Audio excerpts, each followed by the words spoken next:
Les sujets du jour de la revue fiduciaire. Premier sujet de notre JT. Pas de renonciation anticipée à la fonction de délégué syndical.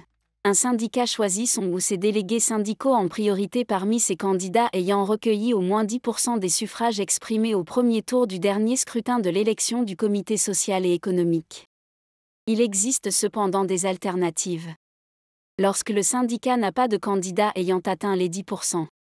Lorsqu'il ne reste plus aucun candidat ayant atteint 10%. Ou lorsque tous les élus qui remplissent la condition des 10% renoncent par écrit à leur droit d'être désignés DS. Le syndicat peut alors désigner, comme délégué syndical, un salarié. Parmi les autres candidats.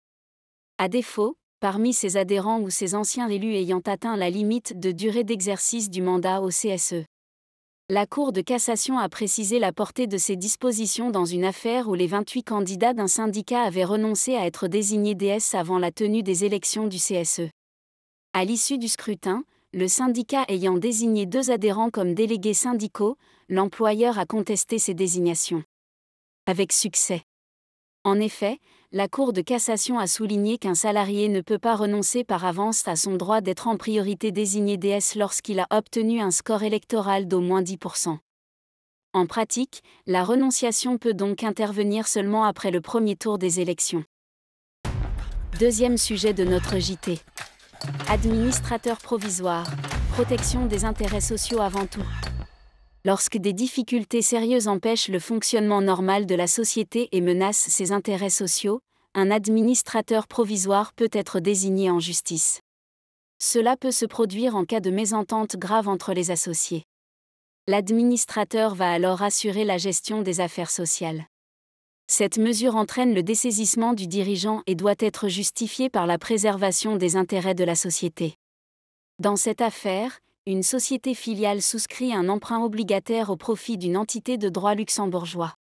Pour garantir le remboursement de ses obligations, sa société mère conclut un contrat de fiducie, contrat par lequel une personne appelée le constituant transfère des biens, des droits ou des sûretés à une autre personne appelée le fiduciaire. Le fiduciaire gère ses biens au profit d'un ou plusieurs bénéficiaires, selon les conditions définies dans le contrat. Ce contrat prévoit le transfert de la totalité des titres qu'elle détient dans la filiale. La fiducie est mise en œuvre et l'entité luxembourgeoise acquiert alors l'intégralité des titres. Elle décide ensuite de révoquer le dirigeant de la filiale.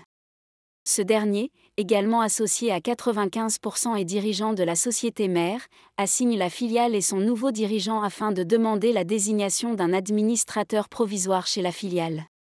La Cour d'appel déclare la demande de l'ancien dirigeant de la filiale irrecevable pour défaut d'intérêt à agir, notamment parce que celui-ci n'est plus le dirigeant de la filiale.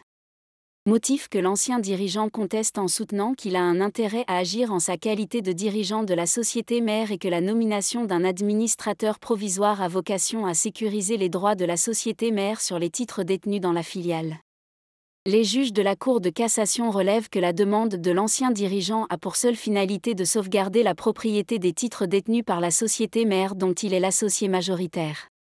De ce fait, il ne s'agit pas de préserver les intérêts de la société filiale, mais de protéger ses intérêts personnels.